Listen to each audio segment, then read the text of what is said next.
Mes parents m'ont expulsée de la maison à 19 ans pour quelque chose que je n'avais pas fait et maintenant ils veulent habiter dans ma maison de 750 000.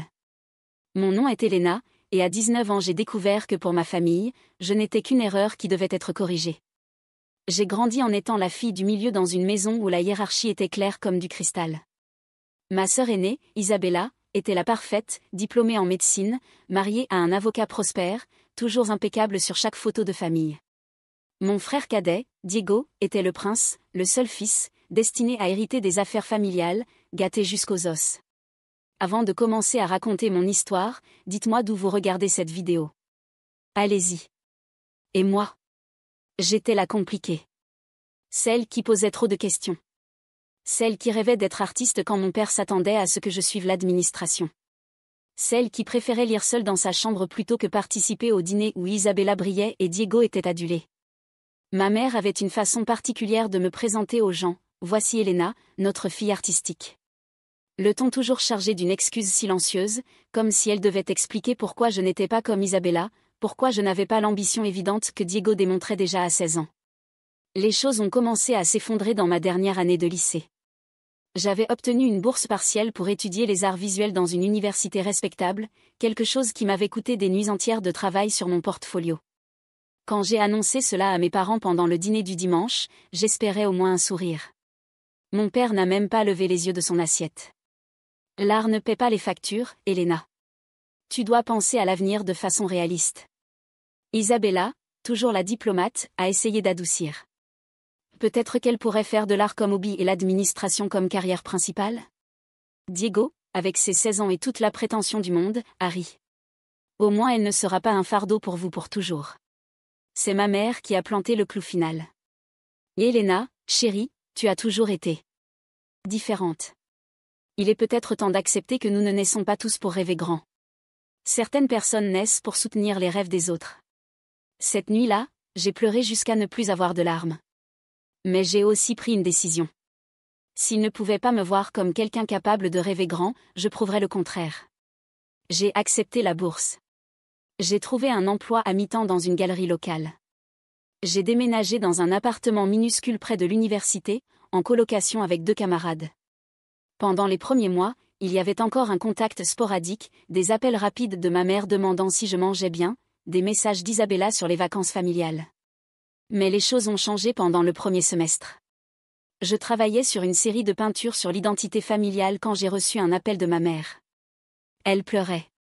Elena, tu dois rentrer à la maison. Mon cœur s'est emballé. Qu'est-ce qui s'est passé? Quelqu'un s'est blessé? C'est Diego.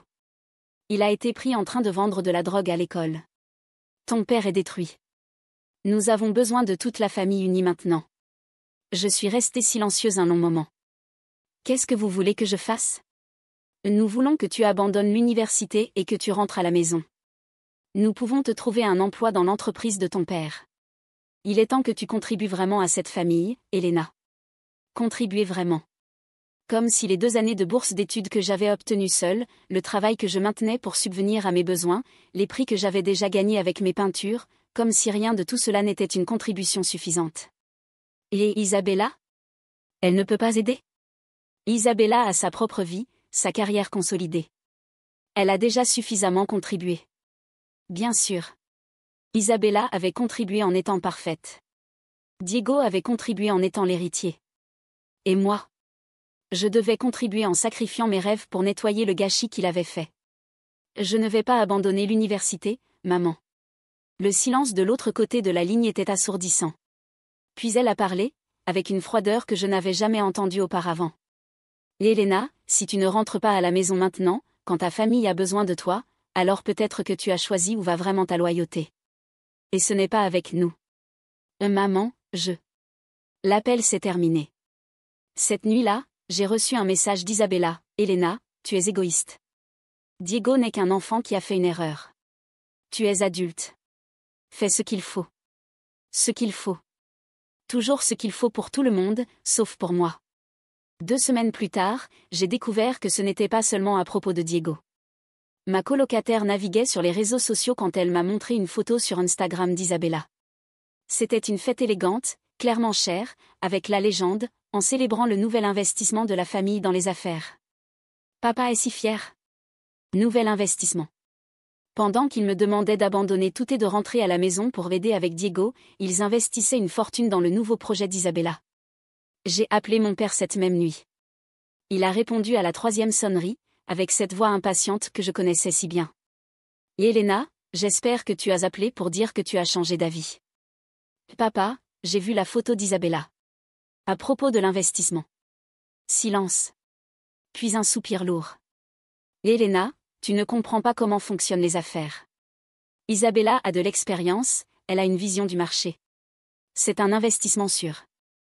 Et moi? Il n'a jamais été question d'un investissement en moi. Et Elena. » Sa voix est devenue fatiguée, comme si j'étais un enfant insistant demandant quelque chose d'impossible. « Tu as choisi un chemin qui n'offre pas de retour. L'art, Elena. En tant que parents responsables, nous ne pouvons pas jeter l'argent dans des fantasmes. Fantasmes. 3 ans de bourse d'études, exposition, prix. Tout des fantasmes. J'ai compris, papa. Alors tu vas revenir?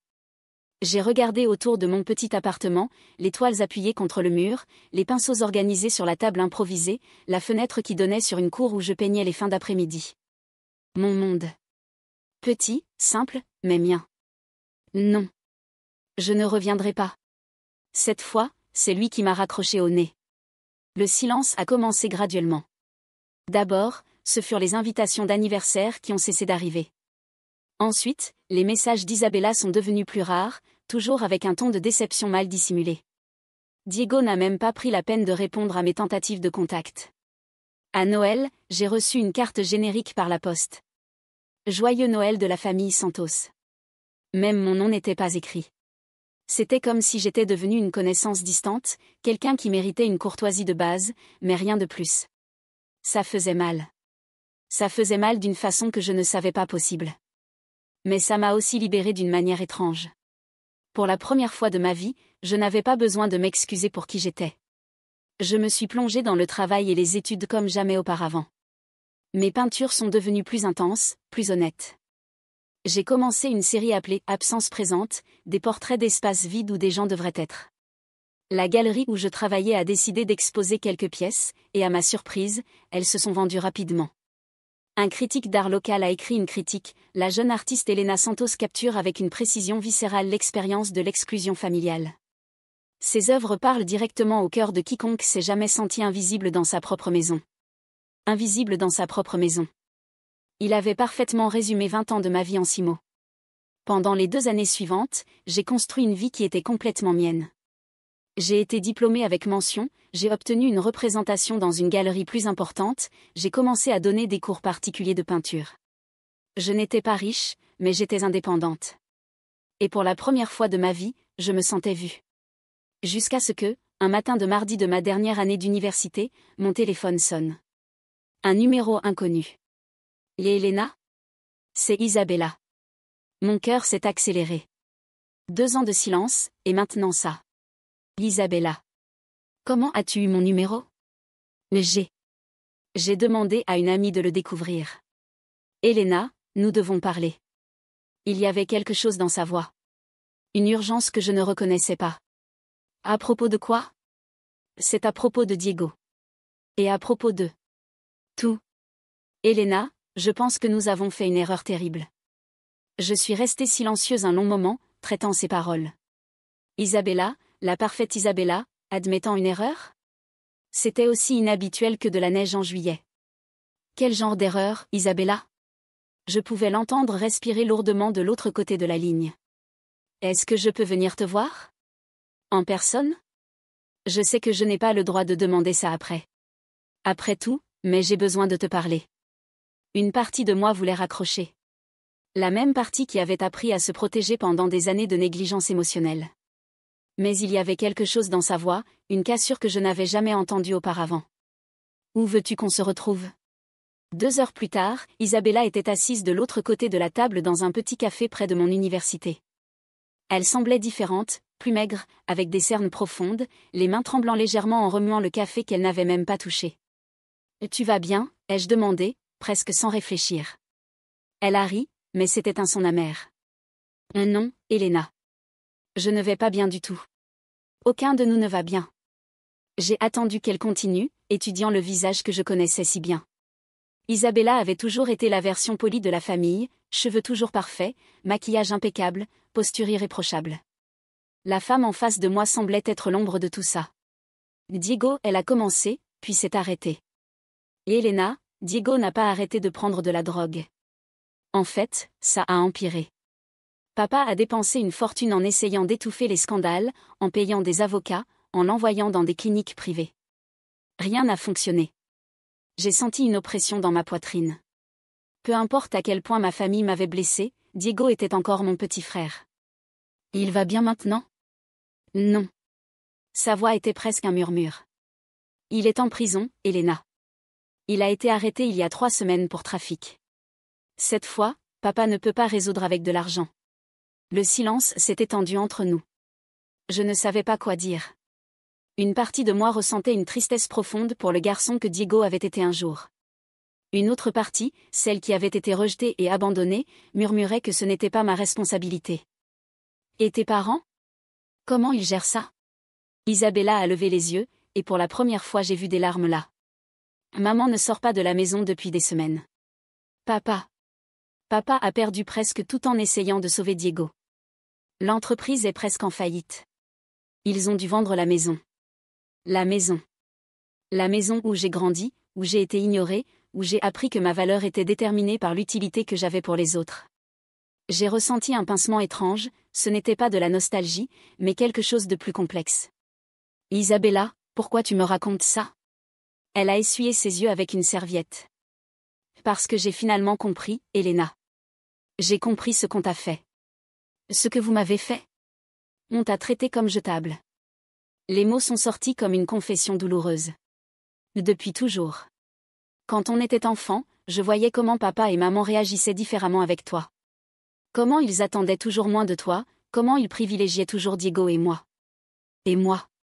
Je n'ai jamais rien dit. J'ai senti ma gorge se serrer. C'étaient des mots que j'avais attendu toute ma vie d'entendre, mais maintenant qu'ils étaient là, ils faisaient mal d'une façon que je n'attendais pas. Pourquoi tu n'as jamais rien dit? Parce que c'était plus facile comme ça. Son honnêteté était brutale.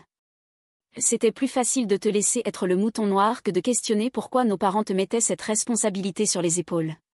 C'était plus facile d'accepter que tu étais la différente que d'admettre qu'il y avait peut-être quelque chose de mal dans la façon dont notre famille fonctionnait. Elle a fait une pause, me regardant directement dans les yeux. Et Elena, tu as toujours été la plus forte de nous 3. La plus indépendante, la plus talentueuse, la plus courageuse. Et au lieu de célébrer ça, on a essayé de te briser pour que tu rentres dans ce qu'il voulait.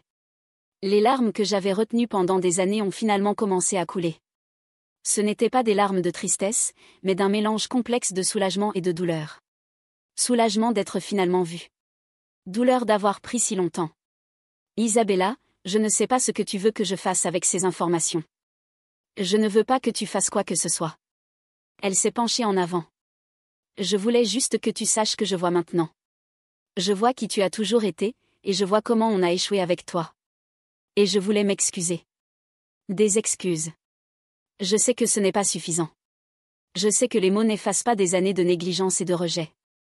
Mais il faut bien commencer quelque part. Nous sommes restés assis en silence pendant quelques minutes. Je traitais non seulement ses paroles, mais le changement surréaliste dans la dynamique entre nous. Pour la première fois de ma vie, Isabella ne me parlait pas depuis une position de supériorité morale. Comment tu as découvert où j'étais, ai-je finalement demandé. Un petit sourire est apparu sur son visage. J'ai cherché ton nom sur Google il y a quelques semaines. Elena, tu es partout. Exposition, articles sur de jeunes artistes prometteurs, interview. Tu as construit une carrière incroyable. J'ai ressenti une chaleur étrange dans ma poitrine. La reconnaissance de ma propre famille était quelque chose que j'avais arrêté d'espérer il y a longtemps. Et quand j'ai vu tout ça, elle a continué, j'ai réalisé combien on avait perdu. Combien j'avais perdu en étant trop lâche pour te défendre quand tu en avais besoin. Isabella, ai-je commencé, mais elle m'a interrompu. Laisse-moi finir, s'il te plaît. Je sais que je n'ai pas le droit d'apparaître dans ta vie après 2 ans de silence et d'espérer le pardon. Je ne suis pas là pour te demander de rentrer à la maison ou de nous aider avec Diego ou quoi que ce soit comme ça. Je suis là parce que tu méritais de connaître la vérité. Tu méritais de savoir que le problème n'a jamais été toi. Elle s'est levée, laissant de l'argent sur la table pour payer les cafés. Tu as mon numéro maintenant. Si un jour tu veux parler, je serai là. Mais si tu ne veux plus jamais me voir, je comprendrai parfaitement. Elle sortait déjà quand je l'ai appelée. Isabella. Elle s'est retournée. Merci d'être venue me chercher. De m'avoir dit ces choses.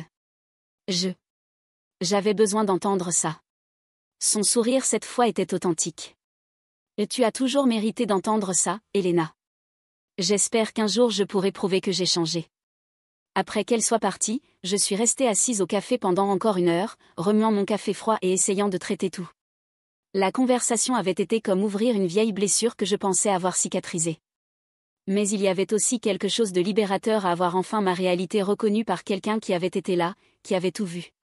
Cette nuit-là, j'ai appelé ma thérapeute. Oui, j'avais commencé une thérapie en 2e année d'université, encore une décision que ma famille aurait probablement classée comme dramatique ou inutile. Pendant la séance, nous avons exploré les sentiments complexes que la conversation avec Isabella avait réveillés. « Comment tu te sens par rapport à ce qu'elle a dit ?» a demandé Dr. Miranda. Soulagée, principalement. Mais aussi confuse. Pendant tant d'années j'ai pensé que j'étais peut-être folle, qu'il y avait peut-être vraiment quelque chose qui n'allait pas chez moi. Avoir quelqu'un de ma propre famille qui confirme que je n'imaginais pas des choses. C'est étrange. C'est de la validation, a-t-elle dit gentiment. Quelque chose que tu n'avais jamais reçu d'eux auparavant. Oui. Mais ça me fait aussi réfléchir. Et s'ils veulent avoir une relation maintenant? Et si Isabella a vraiment changé? Je ne sais pas si je suis prête pour ça. Et tu n'as pas besoin de décider quoi que ce soit maintenant, Elena. La guérison et la reconstruction des relations se font à ton rythme, selon tes termes. Dans les jours suivants, je me suis surprise à penser constamment à la conversation. Il y avait des moments où je ressentais de la colère. Pourquoi avait-il fallu si longtemps pour qu'elle s'en rende compte? Pourquoi seulement maintenant, quand tout s'était effondré, venait-elle me chercher? Mais il y avait aussi des moments d'espoir prudent. Peut-être, juste peut-être, je n'avais pas besoin de porter le poids du rejet familial pour toujours. 1 semaine plus tard, je travaillais sur une nouvelle peinture quand mon téléphone a vibré. Un message d'Isabella. Elena, je sais que j'ai dit que je n'attendrais rien de toi, mais je voulais que tu saches, j'ai vu ton exposition à la Galerie Centrale en ligne. Absence présente est extraordinaire. J'ai pleuré en voyant la place vide à table. J'ai finalement compris qu'il y a toujours eu une place vide à notre table, et c'était la tienne. J'espère qu'un jour on pourra parler d'art. Tu as toujours eu un talent que j'enviais secrètement. J'ai regardé la toile devant moi, une nouvelle pièce que je créais, plus pleine d'espoir que les précédentes. Peut-être était-il temps de commencer une nouvelle série. Peut-être sur la reconstruction. Sur les secondes chances. Mais d'abord, je devais terminer ma propre guérison. Parce qu'une chose que j'avais apprise pendant ces années de solitude, je ne pouvais pas permettre que le besoin d'approbation familiale définisse encore ma valeur. Si je devais reconstruire des ponts, ce serait selon mes termes, à mon rythme, et seulement si cela servait vraiment la personne que j'étais devenue. Pour l'instant, j'ai rangé le téléphone et je suis retournée à ma peinture. Mon art, ma vie, mon choix. 3 mois se sont écoulés depuis la conversation avec Isabella, et notre communication était devenue plus fréquente, mais encore prudente. Messages sporadiques sur l'art, sur la vie, petits pas essayant de reconstruire quelque chose qui n'avait peut-être jamais existé de façon saine. Je préparais ma première exposition individuelle, un jalon que je n'avais jamais imaginé atteindre si tôt, quand j'ai reçu un appel qui a tout changé. C'était un numéro inconnu, mais cette fois ce n'était pas Isabella. Et Elena Santos? La voix était formelle, professionnelle. Oui, c'est moi. Mon nom est Dr. Augusto Ramos, je suis avocat. J'appelle au nom de votre grand-mère paternelle, Donna Carmen Santos. Mon sang s'est glacé. Grand-mère Carmen. La seule personne de la famille de mon père qui m'avait toujours traité avec une affection genuine, qui envoyait des cartes d'anniversaire même après mon exil, qui m'appelait en cachette parfois juste pour savoir comment j'allais. Qu'est-ce qui lui est arrivé? Madame Santos, votre grand-mère est décédée il y a 3 jours. Crise cardiaque. C'est allé très vite, elle n'a pas souffert. Le monde s'est arrêté. Grand-mère Carmen, avec ses 78 ans et l'énergie de quelqu'un de 20 ans plus jeune, toujours en train de faire des brigadeiros en plus quand je venais en visite, toujours défendant mes manies artistiques contre les commentaires de la famille. Je ne savais pas qu'elle était malade. Elle ne l'était pas. C'était totalement inattendu. Madame Santos, la raison de mon appel est que votre grand-mère vous a nommé comme bénéficiaire principale de son testament. Comment ça? Elle vous a tout laissé. La maison, les économies, quelques investissements. C'est un héritage considérable. Je suis restée silencieuse, essayant de comprendre. Grand-mère Carmen m'avait tout laissé? Même après la façon dont ma famille m'avait rejetée? Madame Santos? Vous êtes encore là? Oui, je. Pourquoi elle a fait ça? Docteur Ramos a fait une pause. Elle a laissé une lettre pour vous. Je peux l'envoyer par courrier ou, si vous préférez, nous pouvons nous rencontrer pour discuter des détails de l'héritage. J'aimerais recevoir la lettre d'abord, s'il vous plaît. 2 jours plus tard, je tenais une enveloppe avec l'écriture familière de grand-mère Carmen. Mes mains tremblaient quand je l'ai ouverte. Ma chère Elena. Si tu lis ceci, cela signifie que je suis finalement allée retrouver mon cher mari. Ne sois pas triste, ma petite. J'ai eu une vie bonne et longue. Je veux que tu saches que j'ai toujours su ce que ta famille t'a fait. J'ai toujours vu comment ils te traitaient différemment, comment ils attendaient moins de toi, comment ils t'ont fait te sentir petite. Et j'ai profondément honte de ne pas avoir fait plus pour te protéger. Quand tu as quitté la maison, ton père m'a interdit de maintenir le contact. Il a dit que ce serait préjudiciable à la dynamique familiale. Mais une grand-mère n'abandonne pas sa petite fille, peu importe ce que disent les autres. C'est pourquoi j'ai continué à t'appeler, à t'envoyer des cartes. Tu étais, et tu as toujours été, ma fierté. J'ai vu tes expositions dans le journal. J'ai gardé chaque article, chaque photo. J'ai une boîte pleine de coupures sur ma petite fille talentueuse. Je voulais tant pouvoir être là, t'applaudir. Elena, je te laisse tout parce que tu es la seule qui a construit quelque chose de propre. Qui n'a pas dépendu de l'argent de la famille pour être quelqu'un. Tu es la seule qui mérite ça, non par nécessité, mais par mérite. La maison a de bons souvenirs de toi. Tu te souviens des dimanches que tu passais avec moi à peindre dans l'atelier improvisé dans le garage? Tes premières toiles sont encore là, emballées avec soin. Peut-être que maintenant tu peux avoir un vrai atelier. Utilise cet argent pour voler plus haut, ma petite. Et si ta famille vient te chercher maintenant, parce qu'ils vont venir, souviens-toi, tu ne dois rien à personne. Tes accomplissements sont à toi. Ton bonheur est à toi. Avec tout mon amour et ma fierté. Grand-mère Carmen. PS, il y a une surprise qui t'attend dans le garage. Quelque chose que j'ai gardé toutes ces années. J'ai pleuré comme je n'avais pas pleuré depuis longtemps. Larmes de deuil, mais aussi de gratitude. Même dans la mort, grand-mère Carmen continuait à me protéger, à me valider, à me rappeler ma valeur. Les funérailles ont eu lieu 2 semaines plus tard. J'ai beaucoup hésité si je devais y aller, mais j'ai finalement décidé que je devais ces adieux à elle. Je suis arrivée volontairement en retard, je me suis assise au fond de l'église, portant des lunettes de soleil et un foulard sur les cheveux. J'ai vu toute la famille réunie dans les premiers rangs. Mon père, plus vieux et courbé que dans mes souvenirs. Ma mère, habillée en noir, essuyant des larmes qui semblaient authentiques. Isabella était là avec son mari. Diego n'était pas là, évidemment encore en prison. Pendant la cérémonie, le prêtre a parlé de la façon dont Donna Carmen avait été une matriarche dévouée, toujours préoccupée par la famille. J'ai presque ri amèrement. Elle avait été dévouée, oui, mais à la vérité et à la justice, pas au maintien de dynamiques toxiques. Je suis partie avant la fin, mais pas avant de remarquer qu'Isabella me cherchait des yeux dans l'église. Elle m'a vu partir et a salué discrètement. Je n'ai pas salué en retour, mais je n'ai pas non plus détourné le regard. 3 jours plus tard, je suis allée à la maison de grand-mère avec Dr. Ramos pour formaliser l'héritage. La maison était exactement comme je m'en souvenais, meubles en bois sombre, tapis persans décolorés, l'odeur de lavande qu'elle utilisait toujours. La famille a contesté le testament, ai-je demandé à l'avocat pendant que nous marchions dans les pièces. Ils ont essayé. Mais Donna Carmen a été très prudente. Tout est documenté, témoigné, légal. Il n'y a aucun moyen de contester. Nous sommes arrivés au garage, et mon cœur s'est arrêté. Là, soigneusement organisées et cataloguées, étaient toutes mes peintures d'enfance. Mais pas seulement ça. Il y avait un mur entier couvert de photos de moi, depuis l'enfance jusqu'à l'âge adulte, incluant des photos de mes expositions qu'elle avait réussi à obtenir d'une façon ou d'une autre. Au centre, une grande photo de moi à la remise des diplômes, qu'elle avait fait agrandir et encadrer. Là, elle a créé un sanctuaire, ai-je murmuré. Il y avait encore autre chose, a dit Dr. Ramos, me tendant une petite boîte. Elle a demandé spécifiquement que je vous remette ceci en personne. Dans la boîte se trouvait une bague ancienne que j'ai reconnue, elle avait appartenu à mon arrière-grand-mère.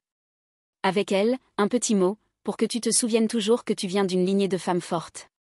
Porte-la quand tu te diplômeras comme artiste professionnel, ce que je sais qui est déjà arrivé.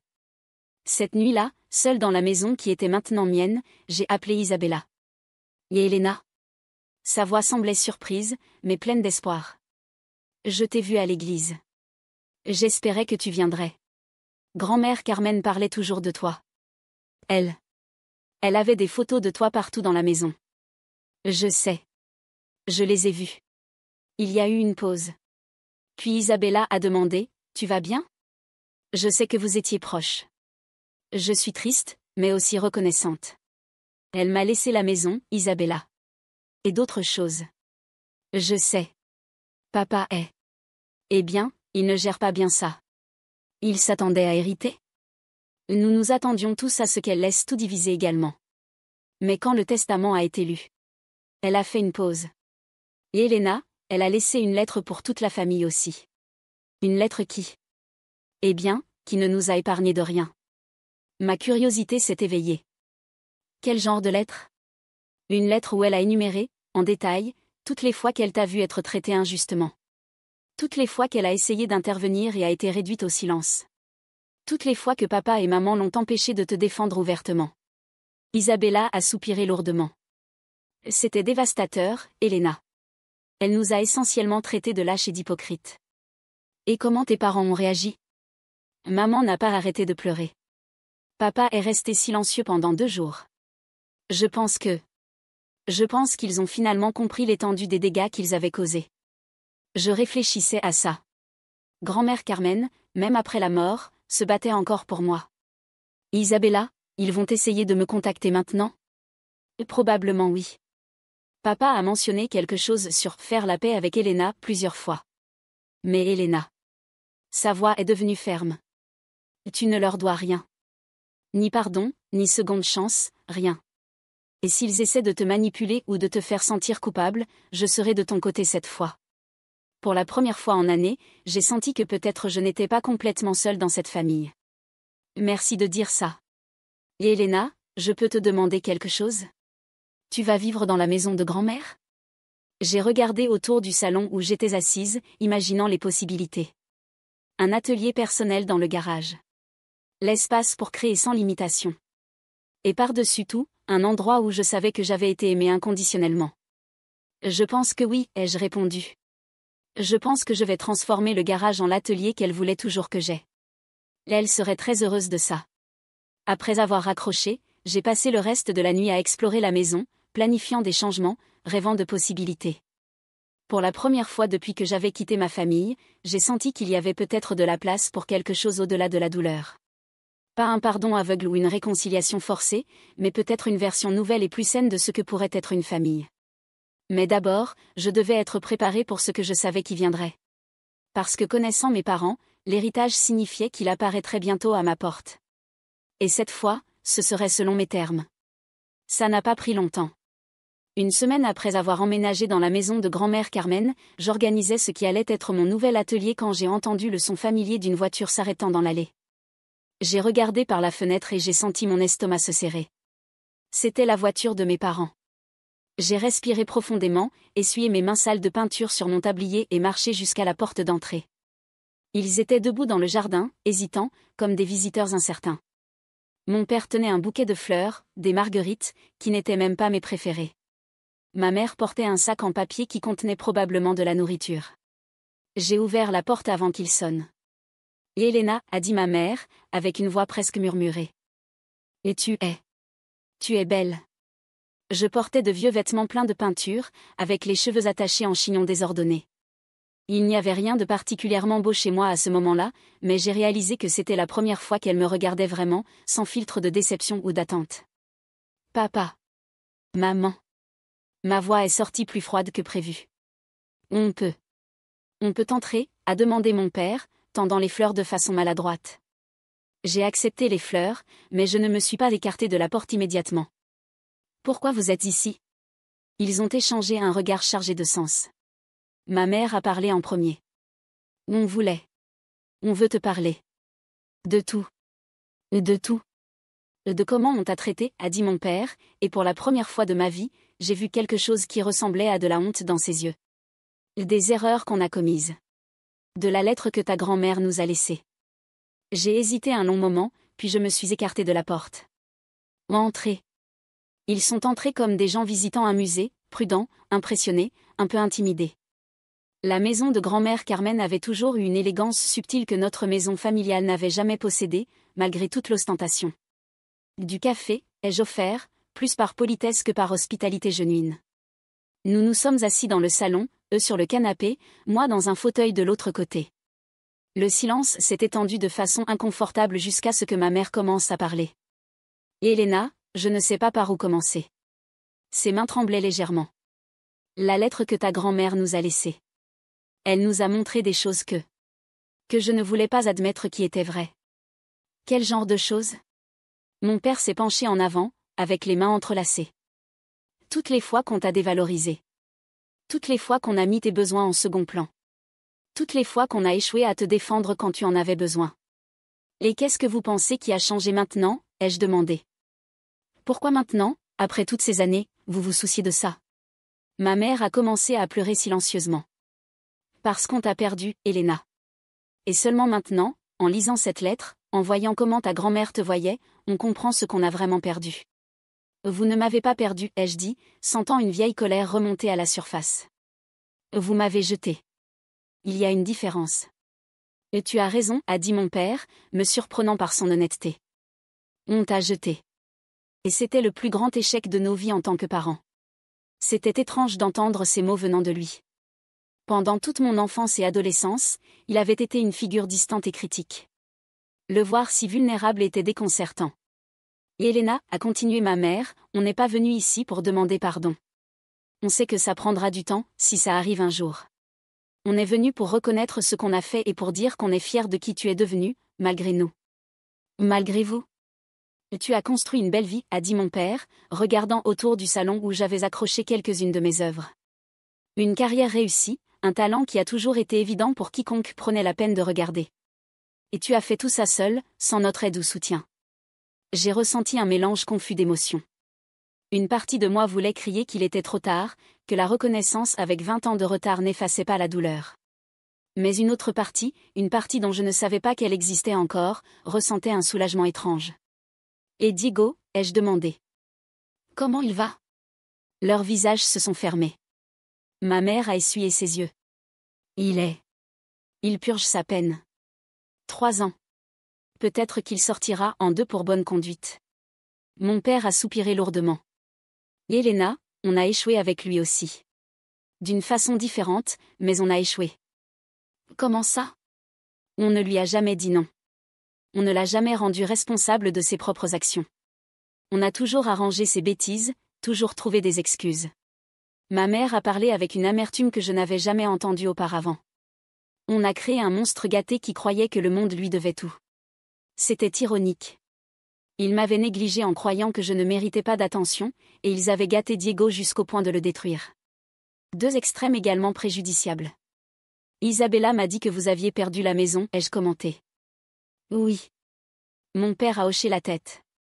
On a tout dépensé en essayant de sauver Diego. Avocat, clinique de désintoxication, pots de vin qui n'ont pas fonctionné. On a perdu la maison, l'entreprise a presque fait faillite. On vit dans un appartement loué maintenant. Il y avait une partie méchante de moi qui ressentait une satisfaction sombre à ça. La même famille qui m'avait rejeté pour ne pas être assez utile s'était ruinée en essayant de sauver le fils qu'il voyait comme parfait. Et Elena, a dit ma mère, interrompant mes pensées, on n'est pas venu ici pour demander de l'aide financière. Je sais qu'avec l'héritage de ta grand-mère, tu es bien maintenant. Mais ce n'est pas pour ça qu'on est ici. Pourquoi vous êtes ici alors? Ils se sont entre-regardés à nouveau. Mon père a respiré profondément. Parce qu'on veut essayer d'être les parents qu'on aurait dû être depuis le début. Pas pour défaire le passé, c'est impossible. Mais pour essayer de construire quelque chose de nouveau, si tu le permets. Quelque chose de nouveau? Une relation basée sur qui tu es vraiment, a dit ma mère. Pas sur la fille qu'on voulait que tu sois, mais sur la femme incroyable que tu es devenue par toi-même. Je suis restée silencieuse longtemps, étudiant leur visage. Il y avait de la sincérité là, mais aussi un désespoir qui me mettait mal à l'aise. Ils semblaient être des gens qui avaient tout perdu et s'accrochaient au dernier fil d'espoir. J'ai besoin de temps pour traiter ça, ai-je finalement dit. Bien sûr, a répondu rapidement mon père. Tout le temps dont tu as besoin. On ne va pas te presser. Et si je décide que je ne veux pas de vous dans ma vie? La question a plané dans l'air comme une lame tranchante. Ma mère a fermé les yeux brièvement. Alors on respectera ta décision, a-t-elle dit. Parce que respecter tes choix est le minimum qu'on puisse faire maintenant. Ils se sont levés pour partir. À la porte, mon père a hésité. Elena, il y a encore une chose. À propos de cette nuit quand tu as quitté la maison. À propos de l'accident de Diego. Mon cœur s'est accéléré. Qu'est-ce qu'il y a? Ta grand-mère. Elle savait la vérité. Diego lui a avoué des années plus tard, dans un élan de culpabilité pendant une de ses crises. Elle nous a confrontés, nous a dit qu'on devrait te chercher et admettre l'erreur. Il a baissé la tête. On a refusé. On a dit que ce serait mieux de laisser le passé tranquille. La révélation m'a frappé comme un coup de poing. Grand-mère Carmen savait. Elle savait que j'avais été expulsée de la maison injustement, et mes parents avaient choisi de maintenir le mensonge même ainsi. Sortez, ai-je dit, ma voix tremblant de colère contenue. Et Elena. Sortez. Ils sont sortis rapidement. J'ai fermé la porte et je me suis adossée contre elle, essayant de respirer. Ce n'était pas seulement à propos de reconnaissance tardive ou de demande d'excuses. C'était à propos d'années de mensonges délibérés. D'années où ils auraient pu me chercher et avaient choisi de ne pas le faire. Cette nuit-là, j'ai appelé Isabella. Ils sont venus me voir aujourd'hui, ai-je dit dès qu'elle a répondu. Je me doutais qu'ils le feraient. Comment ça s'est passé? Confus. Douloureux. Et à la fin, ils m'ont dit que grand-mère Carmen connaissait la vérité sur Diego depuis des années. Qu'elle avait demandé qu'ils me cherchent et qu'ils avaient refusé. Isabella est restée silencieuse un long moment. Et Elena, je ne savais pas ça. Tu me l'aurais dit si tu avais su? Oui. Définitivement oui. Je l'ai cru. C'était étrange comme Isabella était devenue mon allié inattendu dans toute cette situation. Qu'est-ce que tu penses que je devrais faire, ai-je demandé. Je pense que tu devrais faire exactement ce que tu sens qui est juste pour toi. Ni plus, ni moins. Tu as déjà tant donné à cette famille, Elena. Maintenant c'est le moment de prendre soin de toi. Après avoir raccroché, je suis restée assise dans l'atelier improvisé du garage, regardant les vieilles toiles que grand-mère Carmen avait préservées avec tant de soin. Une d'elles a attiré mon attention, une peinture que j'avais faite à 12 ans d'une famille d'oiseaux. Tous les oiseaux étaient dans le nid, sauf un, qui volait seul vers l'horizon. Même à 12 ans, je savais déjà, inconsciemment, que mon destin serait de voler seul. Mais peut-être, juste peut-être, était-il temps de considérer si je voulais encore voler complètement seul, ou s'il y aurait de la place pour quelques compagnons de vol soigneusement choisis. La réponse n'avait pas besoin de venir aujourd'hui. Pour l'instant, il suffisait de savoir que le choix était mien. Dans les semaines suivantes, je me suis plongée dans le travail de transformation de la maison de grand-mère Carmen pour qu'elle soit vraiment mienne. L'atelier dans le garage prenait forme, mur peint en blanc pur, un éclairage professionnel que j'ai installé avec l'aide d'un électricien, des étagères organisées pour les matériaux et une grande fenêtre que j'ai fait ouvrir dans le mur du fond pour capturer la lumière naturelle du matin. C'était thérapeutique à travers le travail manuel. Chaque coup de pinceau sur le mur, chaque meuble repositionné, chaque décision de décoration me connectait plus profondément avec cet espace qui était maintenant mon sanctuaire. Isabella venait me rendre visite régulièrement. Au début, nos conversations étaient prudentes, chargées du poids d'années de dynamique familiale préjudiciable. Mais graduellement, nous avons commencé à découvrir qui nous étions l'une pour l'autre quand nous enlevions les attentes et rôles que notre famille nous avait imposés. « Tu sais que j'ai toujours été jalouse de toi », m'a-t-elle dit un samedi après-midi, pendant qu'elle m'aidait à organiser les tubes de peinture. « Jalouse de moi ?» J'ai ri, genuinement surprise. « Isabella, tu as toujours été la parfaite. La médecin réussie, la fille exemplaire. » Exactement. Elle a fait une pause, tenant un tube de bleu cobalt contre la lumière. J'étais parfaite parce que je devais l'être. Tu étais libre parce qu'il n'attendait rien de toi. Et j'enviais cette liberté. C'était une perspective que je n'avais jamais considérée. Liberté? Isabella, je me sentais rejetée, pas libre. Je sais. Et c'était terrible, injuste. Elle s'est assise par terre, s'adossant aux boîtes de matériel. Mais pense ainsi, Tu as pu découvrir qui tu étais vraiment. J'ai passé ma vie entière à essayer d'être qui il voulait que je sois. Seulement maintenant, à 30 ans, je commence à questionner si je voulais vraiment être médecin ou si c'était juste pour faire plaisir à papa. Ça m'a fait réfléchir. Peut-être que nous avions tous été victimes du système familial dysfonctionnel, chacun à sa manière. Et qu'est-ce que tu as découvert? Sur ce que tu veux vraiment? Un sourire timide est apparu sur son visage. J'ai toujours voulu être professeur. Enseigner aux enfants. Mais papa a dit que ce serait gaspiller mon potentiel. Ironiquement, la même chose qu'il a dit sur ta passion pour l'art. Tu peux encore changer, Isabella. Il n'est jamais trop tard. Peut-être. Elle a pris un autre tube de peinture. Je pense à faire un cours de pédagogie dans mes heures libres. Commencer doucement. C'est à ce moment que j'ai réalisé que peut-être la réconciliation n'était pas seulement à propos de pardonner, mais de permettre à nous tous de devenir de meilleures personnes. 3 semaines après cette conversation, j'ai eu une visite inattendue. Je peignais quand j'ai entendu un coup hésitant à la porte. Ce n'était pas le style confiant de mes parents, ni le toucher familier d'Isabella. J'ai ouvert la porte et je me suis trouvée face à une jeune femme enceinte que je n'ai pas reconnue immédiatement. Elle avait des cheveux châtains, des yeux fatigués et tenait un ventre proéminent. Et Elena? Je suis Alissa. Elle. L'ex-femme de Diego. Mon cœur s'est accéléré. Alissa. Comment tu m'as trouvée? Isabella m'a donné ton adresse. J'espérais que ça ne te dérangerait pas. Elle semblait nerveuse, changeant le poids d'un pied à l'autre. Non, ça ne me dérange pas. Entre, s'il te plaît. Elle est entrée lentement, regardant autour avec une curiosité respectueuse. Ta maison est belle. Si différente de l'endroit où Diego et moi vivions. J'ai offert de l'eau et nous nous sommes assises dans le salon. Alissa semblait très jeune et très fatiguée. Comment tu vas? Et le bébé? On va bien. C'est une fille. Elle a caressé son ventre doucement. Là, elle va naître dans 2 mois. Et Diego? Il sait? Son expression s'est durcie. Il sait. Mais il n'a pas de droits parentaux. Je me suis assurée de ça légalement. Je peux demander pourquoi tu es venue me chercher? Alissa a respiré profondément. Isabella m'a raconté tout ce qui s'est passé quand vous étiez plus jeune. Comment Diego a menti, comment tu as été expulsée de la maison. Et je voulais que tu saches la vérité sur qui il est devenu. Elle a ouvert son sac et a sorti un dossier. Elena, ton frère n'est pas seulement un toxicomane qui a pris de mauvaises décisions. Il est dangereux. Viol. Mon sang s'est glacé. Il t'a fait du mal? Plusieurs fois. Mais j'arrangeais toujours des excuses, je pensais toujours que c'était ma faute, que je le provoquais. Elle a ouvert le dossier et m'a montré des photos. Bleu, coupure, rapports médicaux. Ça a duré 2 ans. J'ai eu la nausée en regardant les images. Là, Alissa, je suis désolée. Je ne savais pas. Personne ne savait. Il était très bon pour cacher. Charmant avec tout le monde, violent seulement avec moi. Elle a fermé le dossier.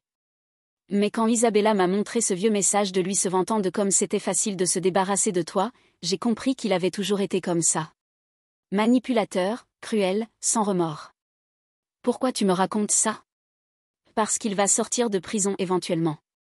Et quand il sortira, il essaiera probablement de revenir dans la vie de la famille. Tes parents ont toujours été aveugles en ce qui le concerne, ils ont toujours arrangé ces bêtises. Elle m'a regardé directement dans les yeux. Je ne veux pas qu'il te fasse du mal aussi. La révélation m'a laissé ébranlée. Pendant toutes ces années, j'avais pensé à Diego comme le frère gâté qui avait menti sur moi. Je n'avais jamais imaginé qu'il était capable de violence physique. Tes parents savent ça? Ils soupçonnent. Ta mère m'a appelé quelques fois après que je sois partie, demandant s'il m'avait fait du mal. Mais quand j'ai confirmé, elle a juste dit qu'il traversait un moment difficile et que je devrais avoir de la patience, point. Bien sûr. Toujours en train d'arranger des excuses pour lui. La Alissa, où tu vis maintenant? Avec ma sœur, dans une autre ville. J'ai repris mon nom de jeune fille, j'ai trouvé un travail à distance. J'essaie de recommencer. Elle a caressé son ventre à nouveau. Je veux que ma fille grandisse loin de toute cette toxicité. Tu fais ce qu'il faut. J'espère que oui. Elle a hésité. Et Elena, je peux te demander quelque chose? Tu ne ressens pas de colère? Après tout ce qu'ils t'ont fait? J'ai réfléchi soigneusement avant de répondre. J'ai ressenti beaucoup de colère pendant longtemps. Mais j'ai appris que porter de la colère c'est comme tenir des charbons ardents en espérant les jeter sur quelqu'un d'autre, c'est toi qui te brûles. Mais comment tu as réussi à surmonter? En construisant une vie qui était mienne. En m'entourant de gens qui me valorisaient pour ce que j'étais vraiment. Et, éventuellement, en comprenant que leur opinion sur moi en dit plus sur eux que sur moi. Alyssa a hoché la tête lentement. J'essaie d'arriver à ce point. Avant de partir, elle a hésité à la porte. Et Elena, si un jour tu veux connaître ta nièce. Quand elle naîtra. J'aimerais beaucoup. Je n'ai pas de famille, et ce serait bien pour elle d'avoir au moins une tante qui soit une bonne personne. Mon cœur s'est réchauffé. J'adorerais la connaître. Après qu'Alyssa soit partie, je suis restée à penser à la complexité des connexions familiales. Diego avait détruit des vies avec sa violence et sa manipulation. Mais sa fille serait innocente, mériterait d'avoir de bonnes personnes dans sa vie. Cette nuit-là, j'ai appelé Isabella et je lui ai raconté la visite d'Alyssa. Mon Dieu, Elena. Je savais que Diego avait des problèmes, mais je n'imaginais pas que c'était si sérieux. Tu penses que nos parents savent vraiment? Je pense qu'ils soupçonnent, mais ils préfèrent ne pas connaître la vérité complète. C'est plus facile comme ça. Et quand il sortira de prison? Isabella est restée silencieuse un moment. Ils essaieront probablement de le réintégrer dans la famille à nouveau. Ils diront qu'il a changé, que la prison lui a appris une leçon. Et toi? Qu'est-ce que tu vas faire? Je ne vais pas permettre qu'il entre dans ma vie à nouveau. Pas après ce que j'ai appris aujourd'hui. Et Elena, si tu décides d'avoir une relation avec nos parents, tu dois établir des limites très claires concernant Diego. Elle avait raison. Toute réconciliation future devrait inclure la compréhension que je n'accepterai pas Diego dans ma vie, indépendamment de ce que mes parents pensaient à ce sujet. Le week-end suivant, je peignais une nouvelle toile, quelque chose de plus plein d'espoir que mon travail précédent, quand j'ai entendu des voitures s'arrêter devant la maison. J'ai regardé par la fenêtre et j'ai vu non seulement la voiture de mes parents, mais aussi une autre voiture que je ne reconnaissais pas. Ils avaient amené de la compagnie. J'ai respiré profondément, nettoyé mes mains et je suis allée répondre à la porte, préparée pour tout ce qui allait suivre. J'ai ouvert la porte et j'ai trouvé mes parents accompagnés d'un homme que je ne reconnaissais pas, environ 50 ans, bien habillé, avec une mallette exécutive à la main. Mon instinct s'est immédiatement alerté. Et Elena, a dit mon père, semblant nerveux. Voici le docteur Enrique Medero. Il est. Eh bien, il est un médiateur familial. Un médiateur familial. Ils avaient amené un professionnel. Ça pouvait signifier qu'ils prenaient la réconciliation au sérieux, ou qu'ils essayaient de me manipuler de façon plus sophistiquée. Docteur Medero, ai-je salué poliment, mais je ne me suis pas écarté de la porte. Mes parents n'ont pas mentionné qu'ils amèneraient quelqu'un. Je m'excuse pour la surprise, Elena. Je peux vous appeler Elena? Quand j'ai acquiescé, il a continué. Vos parents m'ont contacté parce qu'ils sont genuinement engagés à réparer les dommages causés à la relation familiale. Ils ont pensé qu'un médiateur neutre pourrait aider à faciliter des conversations difficiles. J'ai étudié les visages de mes parents. Il y avait une détermination là que je n'avais pas vue lors de la visite précédente. Entrez, ai-je finalement dit. Nous nous sommes installés dans le salon, mais cette fois la dynamique était différente. Docteur Medero a naturellement pris le contrôle de la situation. Et Elena, vos parents m'ont raconté leur version des événements des dernières années. Mais j'aimerais entendre votre perspective aussi, si vous vous sentez à l'aise de la partager. J'ai regardé mes parents, qui semblaient tendus mais déterminés. D'accord. Mais avant, j'ai besoin de savoir une chose. Je me suis tournée vers mon père. Vous avez dit au docteur Medero à propos de Diego? À propos de la vérité de l'accident, à propos de la violence domestique, à propos de tout. Mes parents ont échangé un regard inconfortable. C'est ma mère qui a répondu. On a raconté à propos d'eux. Quelques-uns des problèmes de Diego. Mais Elena, on a pensé qu'il vaudrait mieux se concentrer sur notre relation avec toi d'abord. Non. Ma voix est sortie plus ferme que je l'espérais. Vous ne pouvez pas séparer les choses comme ça. La façon dont vous avez géré Diego est directement connectée avec la façon dont vous m'avez traité. Docteur Medero s'est penché en avant. Et Elena, pouvez-vous élaborer le dessus? Pendant l'heure suivante, j'ai tout raconté. Depuis l'enfance, en passant par la nuit de l'accident, par l'expulsion de la maison, par les années de silence, jusqu'à la révélation récente sur la violence de Diego contre Alyssa. Docteur Medero prenait des notes occasionnelles, mais écoutait principalement. Quand j'ai terminé, le silence dans le salon était lourd. Mes parents semblaient plus petits, comme s'ils avaient rétréci pendant mon récit. Lem et Madame Santos, a dit Docteur Medero doucement, voudriez-vous répondre à quelque chose qu'Elena a partagé? Mon père s'est éclairci la gorge. Et Elena, nous ne savions pas l'étendue de la violence de Diego. Nous soupçonnions que les choses entre lui et Alyssa n'allaient pas bien, mais elle ne nous avait jamais dit directement. Parce que vous ne vouliez pas entendre, ai-je interrompu. Comme vous n'avez pas voulu entendre ma version de l'accident. Et tu as raison, a dit ma mère, avec des larmes dans les yeux. Nous avons toujours choisi la version la plus facile, celle qui ne nous forçait pas à confronter la réalité sur notre fils. Docteur Medero a acquiescé. C'est un schéma commun dans les familles dysfonctionnelles. Les parents protègent fréquemment l'enfant problématique aux dépens des enfants qui essaient de faire les bonnes choses. Mais comment on répare ça, a demandé mon père. Comment on défait des années de mauvaises décisions? Vous ne les défaites pas, a répondu Docteur Medero. Vous reconnaissez, vous assumez la responsabilité totale, et puis vous travaillez pour construire quelque chose de nouveau. Mais ça ne fonctionne que si Elena veut participer à ce processus. Tous m'ont regardé.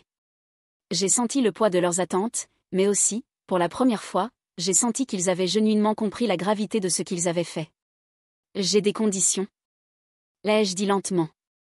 Quelles conditions, a demandé ma mère. Premièrement, Diego ne peut pas faire partie de ma vie quand il sortira de prison. Je ne veux pas le voir, je ne veux pas savoir de lui, je ne veux pas que vous essayiez de me convaincre de donner une chance à lui. Mes parents ont échangé un autre regard. C'est mon père qui a répondu. Elena, il est ton frère. Non, ai-je coupé fermement. C'est un étranger violent qui a menti sur moi et a ruiné mon adolescence.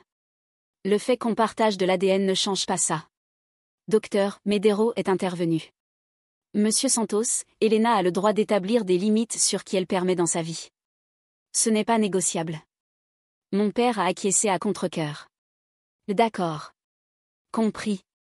Deuxième condition, si on va essayer de reconstruire une relation, ça doit être basé sur qui je suis maintenant, pas sur qui vous vouliez que je sois. Ça signifie soutenir ma carrière artistique, respecter mes choix, et ne plus jamais me comparer à Isabella ou me faire sentir comme une déception. Bien sûr, a dit ma mère rapidement. Et Elena, on a déjà vu tout ce que tu as accompli. On est fiers de toi. Troisième condition, thérapie familiale. Nous tous. Pendant au moins 6 mois. Si on va faire ça, on va le faire correctement. Docteur Medero a souri. C'est une excellente idée, Elena. Je peux recommander quelques collègues qui se spécialisent dans le trauma familial. Et la dernière condition, ai-je continué, c'est que ça va être à mon rythme. Si j'ai besoin d'espace, vous respectez. Si je dis que quelque chose ne fonctionne pas, on fait une pause et on réévalue. Plus de pression, plus de chantage émotionnel. Mes parents ont acquiescé à l'unisson. On est d'accord avec tout, a dit mon père. Et Elena, on veut juste la chance d'essayer d'être les parents qu'on aurait dû être. Docteur Medero a fermé sa mallette. Eh bien, il semble qu'on ait un point de départ. Elena, voudriez-vous réfléchir à ça avant de vous engager définitivement? Non, ai-je répondu, me surprenant moi-même. J'ai déjà réfléchi à ça pendant des années. S'ils sont vraiment disposés à respecter ces conditions, alors on peut essayer. Ma mère a commencé à pleurer, des larmes de soulagement cette fois. Mon père a juste acquiescé, comme s'il savait qu'il recevait beaucoup plus qu'il ne méritait. Après qu'il soit parti, je suis restée assise dans le salon à traiter ce qui s'était passé. Je ne ressentais pas d'euphorie ou d'optimisme débridé. Je ressentais un espoir prudent, tempéré par le réalisme. J'ai appelé Isabella. Comment ça s'est passé, a-t-elle demandé dès qu'elle a répondu. Intense. Ils ont amené un médiateur familial. Et moi? J'ai accepté d'essayer. Comment tu te sens par rapport à ça? Effrayée. Pleine d'espoir. Sceptique. Tout en même temps. J'ai fait une pause. Isabella, ils ont accepté que Diego ne puisse pas faire partie de ma vie. Waouh. C'est énorme, Elena. Papa a toujours défendu Diego avant tout. Je sais. Peut-être qu'ils ont vraiment changé. Ou peut-être que c'est juste du désespoir parce qu'ils ont tout perdu d'autre. Même si c'est du désespoir, si ça résulte en un vrai changement de comportement, est-ce que ça compte? C'était une question intéressante. Je n'avais pas besoin que mes parents soient parfaits ou aient des motivations pures. J'avais juste besoin qu'ils me traitent avec respect et amour genuine. Isabella, ils ont mentionné la thérapie familiale. Tu participerais? Si tu veux que je participe, oui. Absolument. Je veux. Je pense qu'on a tous besoin d'apprendre à être une vraie famille.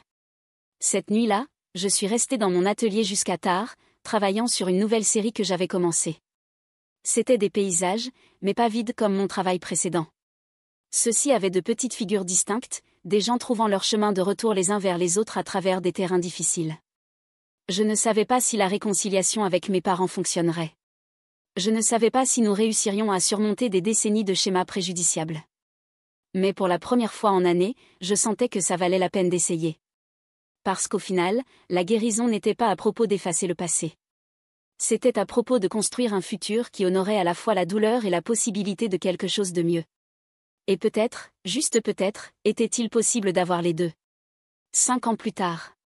Mon nom complet est maintenant gravé en bronze à l'entrée de la galerie Santos, oui, ma propre galerie. L'ironie n'est pas passée inaperçue, le nom de famille qui m'a longtemps apporté de la douleur représente maintenant mon succès. La thérapie familiale a duré presque 2 ans. Ce n'était pas facile. Il y a eu des séances où je suis sortie en pleurant, d'autres où mes parents sont sortis dans un silence embarrassé, et quelques-unes où même Dr. Miranda, notre thérapeute, semblait épuisée. Mais graduellement, très graduellement, nous avons commencé à communiquer différemment. Mes parents ont appris à me voir. Pas comme la fille problématique ou la deuxième option, mais comme Elena, artiste, entrepreneuse, femme indépendante qui avait construit quelque chose de beau à partir des cendres du rejet. J'ai appris à les voir non pas comme les méchants de mon histoire, mais comme des personnes imparfaites qui avaient commis des erreurs terribles, mais qui essayaient genuinement de devenir meilleures. Isabella s'est diplômée en pédagogie et enseigne maintenant à des enfants de 6 ans. Ses yeux brillent quand elle parle de son travail, d'une façon qu'ils n'ont jamais brillé pendant ses années comme médecin. Nous sommes devenus genuinement proches, pas seulement sœurs par obligation, mais amies par choix. Ma nièce Valentina est née il y a 4 ans. Alissa est devenue une de mes amies les plus chères, et regarder Valentina grandir a été une des joies les plus pures de ma vie. Elle a les yeux sombres de la famille Santos, mais le sourire doux de sa mère. Plus important encore, elle grandit dans un environnement d'amour inconditionnel et d'honnêteté. Diego a été libéré de prison il y a 2 ans. Comme promis, mes parents ont respecté ma limite, il ne fait pas partie de ma vie. J'ai appris par Isabella qu'il a essayé de revenir à la maison après sa libération, mais mes parents, pour la première fois de leur vie, ont dit non. Ils ont dit qu'il devait prouver qu'il avait changé avant d'être le bienvenu à nouveau. Il n'a pas prouvé. Au contraire. C'est Isabella qui m'a appelé un mardi matin, avec la voix tremblante. Elena, on doit parler. C'est à propos de Diego. Nous nous sommes retrouvés au café où elle m'avait cherché des années auparavant, le même endroit où notre réconciliation avait commencé. Mais cette fois, elle ne semblait pas brisée. Elle semblait furieuse. Il m'a cherché hier, a-t-elle dit sans détour. Il est apparu à l'école où je travaille. Mon sang s'est glacé. Qu'est-ce qu'il voulait? De l'argent, évidemment. Mais Elena. Il savait des choses. Des choses sur toi qu'il ne devrait pas savoir. Quel genre de choses? Il savait à propos de la galerie, à propos de ta relation avec Marcus. Marcus était mon petit ami depuis 2 ans, un architecte merveilleux que j'avais rencontré à une exposition. Il savait même sur ton compte bancaire, Elena. Des chiffres spécifiques. J'ai senti un frisson dans ma colonne vertébrale. Comment il saurait ces choses? Il a dit qu'il avait fait ses devoirs. Il a dit que tu avais beaucoup à perdre maintenant, que ce serait dommage si quelque chose arrivait à ta réputation ou à tes affaires. C'était du chantage. Pur et simple. Il t'a menacé directement? Pas moi. Mais il a rendu très clair qu'il savait où tu vivais, où tu travaillais, qui étaient les gens importants dans ta vie. Isabella a serré ses mains. Elena, j'ai peur. Il n'est plus le frère gâté d'avant. Il y a quelque chose de différent en lui maintenant. Quelque chose de dangereux. Cette nuit-là, j'ai installé un système de sécurité à la galerie et à la maison. J'ai aussi engagé un détective privé, James Morrison, ex-policier recommandé par mon avocat. James m'a apporté des informations perturbantes une semaine plus tard. Votre frère n'est pas sorti de prison réhabilité, a-t-il dit, étalant des photos et documents sur ma table. Il est sorti avec des connexions. Il est impliqué avec des gens dangereux, Elena. Trafic, extorsion, jeux illégaux. Et il m'espionne? Plus que ça. Il a engagé quelqu'un pour pirater vos informations financières, vos emails, vos réseaux sociaux. Il a un dossier complet sur vous. La violation m'a fait me sentir nue, vulnérable. Pourquoi il fait ça? D'après ce que j'ai pu découvrir, il croit que vous avez volé l'héritage qui aurait dû être le sien. La maison de votre grand-mère, l'argent, il pense qu'il a droit à tout ça. Mais grand-mère Carmen a choisi de me laisser tout. C'était sa décision. Les gens comme votre frère ne se soucient pas de détails comme l'égalité ou volonté de la personne morte.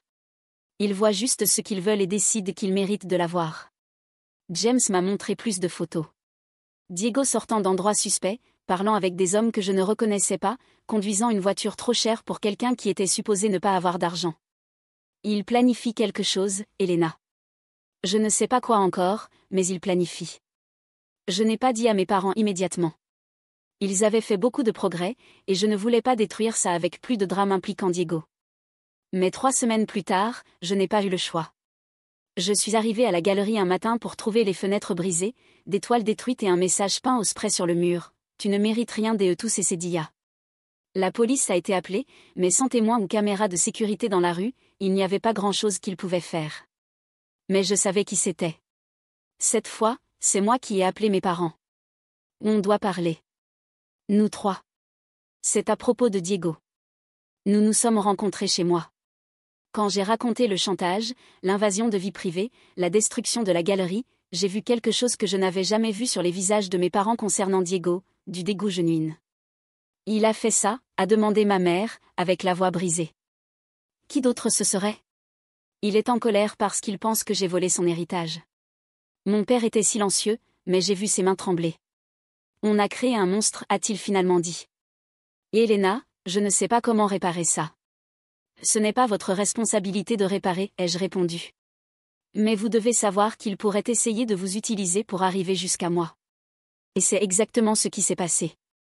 2 semaines plus tard, Diego est apparu à la porte de mes parents. Pas pour se réconcilier ou s'excuser, mais pour exiger qu'ils me convainquent de partager l'héritage de grand-mère Carmen, comme une vraie famille devrait le faire. Quand ils ont refusé, il a montré sa vraie nature. Isabella m'a appelé de l'hôpital. Et Elena, viens vite. Papa est à l'hôpital. Diego l'a agressé. J'ai couru à l'hôpital le cœur dans la gorge. J'ai trouvé ma mère dans le couloir, avec un bleu sur le visage et les mains bandées. Maman, qu'est-ce qui s'est passé? Diego. Il n'est plus notre fils, Elena. Ce qu'on a créé, ça s'est transformé en quelque chose de terrible. Mon père avait eu 3 points de suture à la tête et avait quelques côtes contusionnées. Ça aurait pu être beaucoup pire. Il a dit que si vous ne me convainquiez pas de lui donner son argent, il reviendrait pour finir le travail, a expliqué ma mère à travers les larmes.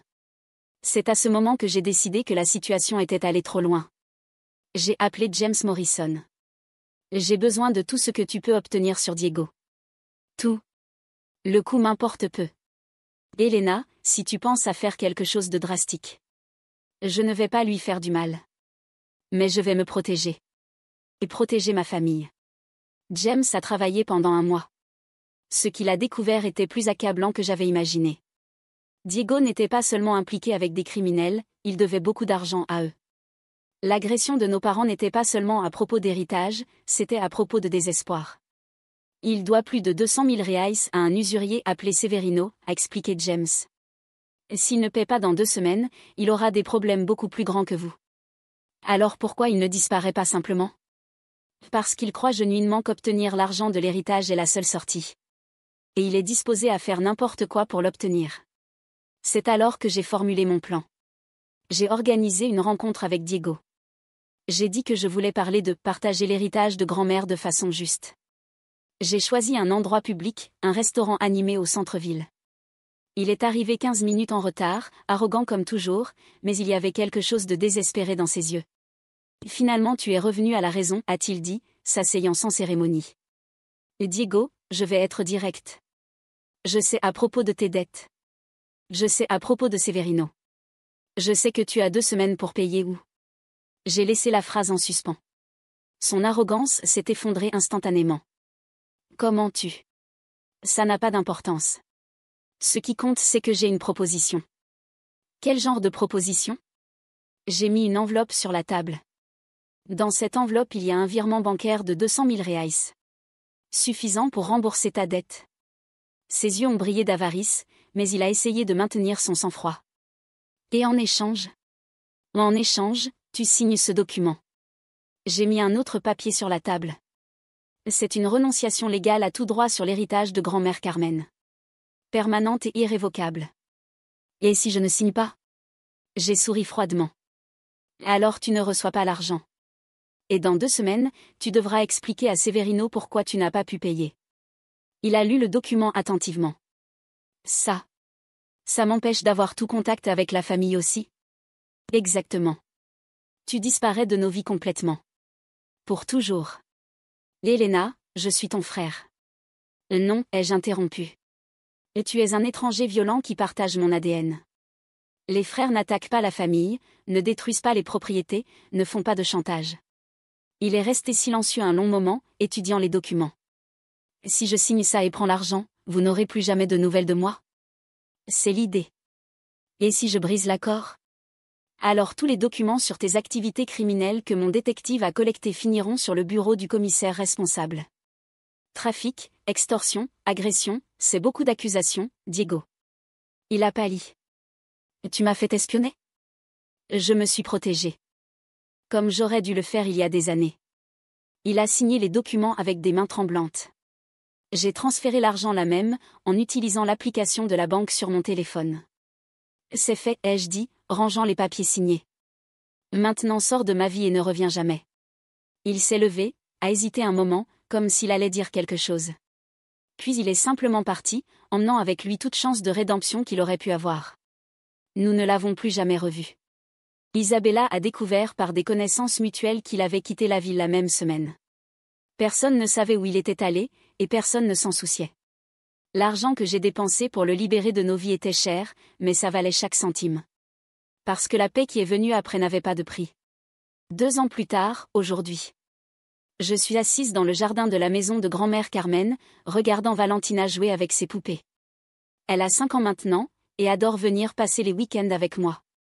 Alissa est dans la cuisine en train de préparer le déjeuner, pendant que Marcus monte une maison de poupées qu'il a achetée pour Valentina. Mes parents arrivent bientôt pour le déjeuner du dimanche, une tradition qu'on a commencée il y a 1 an. Ce n'est pas la famille dont j'ai rêvé quand j'étais enfant, mais c'est la famille qu'on a construite avec amour, honnêteté et beaucoup de travail. Isabella est enceinte de son premier enfant. Elle et son mari sont radieux, et elle a déjà dit qu'elle veut que je sois la marraine. Ce sera mon premier filleul, et j'ai hâte de le rencontrer. La galerie a prospéré après la reconstruction. Mon art a évolué aussi, les paysages sombres et vides ont laissé place à des œuvres pleines de lumière et de mouvement. Ma dernière série, appelée Reconstruction, a été achetée entièrement avant même l'ouverture de l'exposition. Parfois, les gens me demandent si Diego me manque. Si je regrette de l'avoir acheté hors de nos vies. La réponse est simple, non. La famille n'est pas à propos du sang partagé. C'est à propos d'amour, de soutien, de croissance mutuelle. C'est à propos de gens qui choisissent de rester à vos côtés même quand c'est difficile, qui célèbrent vos victoires sans envie, qui vous aiment pour ce que vous êtes, pas pour ce qu'ils veulent que vous soyez. Diego n'a jamais été famille dans ce sens. Il était une force destructrice qui causait de la douleur à tous ceux qui essayaient de l'aimer. Le retirer de nos vies n'était pas de la vengeance, c'était de l'autopréservation. Tante Elena. Valentina court vers moi, tenant une fleur qu'elle accueillit dans le jardin. Regarde comme elle est belle. Elle est magnifique, mon amour, dis-je, la prenant dans mes bras. On va la mettre dans un petit vase avec de l'eau. Pendant qu'on marche vers la maison, je regarde autour du jardin que grand-mère Carmen aimait tant. J'ai planté de nouvelles roses le printemps dernier, comme promis. Le jardin est plus beau que jamais, un mélange harmonieux de ce qu'elle a planté et de ce que j'ai ajouté. C'est une métaphore parfaite pour ma vie. Construite sur la fondation d'amour qu'elle m'a donnée, mais élargie et embellie avec mes propres choix. Ce soir, après que tous soient partis, j'irai à mon atelier travailler sur ma nouvelle série. Je peins des familles, pas des familles parfaites, mais des familles réelles. Des familles qui se sont blessées et guéries. Des familles qui ont appris que l'amour véritable nécessite parfois le courage d'établir des limites. Des familles qui ont découvert que choisir qui reste dans votre vie est aussi important que choisir qui vous permettait de partir. Mon nom est Elena Santos. À 29 ans, J'ai découvert que la famille est quelque chose qu'on construit, pas quelque chose dans lequel on est. Et j'ai construit une belle famille. L'histoire ne se termine pas par une vengeance dramatique ou un confrontement épique. Elle se termine par quelque chose de beaucoup plus puissant, la paix. La paix qui vient quand vous comprenez finalement votre propre valeur, quand vous vous entourez de gens qui vous choisissent tous les jours, quand vous apprenez que parfois la plus grande victoire est simplement de refuser de jouer le jeu. Je suis artiste, entrepreneuse, fille, sœur, tante et amie. Je suis toutes ces choses parce que j'ai choisi de l'être, pas parce que ça m'a été imposé. Et ça, finalement, c'est mon vrai héritage. Pas la maison ou l'argent que grand-mère Carmen m'a laissé, mais la leçon qu'elle m'a enseignée, que nous méritons d'être aimés pour ce que nous sommes, et nous avons le droit d'exiger rien de moins que ça. Le soleil se couche sur le jardin, teignant tout de doré. Dans quelques heures, la maison sera pleine de rires, de conversations et du bruit chaotique d'une famille qui s'est choisie. C'est exactement là où j'appartiens. Si cette histoire vous a touché d'une façon ou d'une autre, s'il vous plaît laissez un like et abonnez-vous à la chaîne pour plus d'histoires de dépassement et de justice. Vos commentaires et votre soutien font toute la différence pour d'autres personnes qui peuvent traverser des situations similaires. À la prochaine histoire.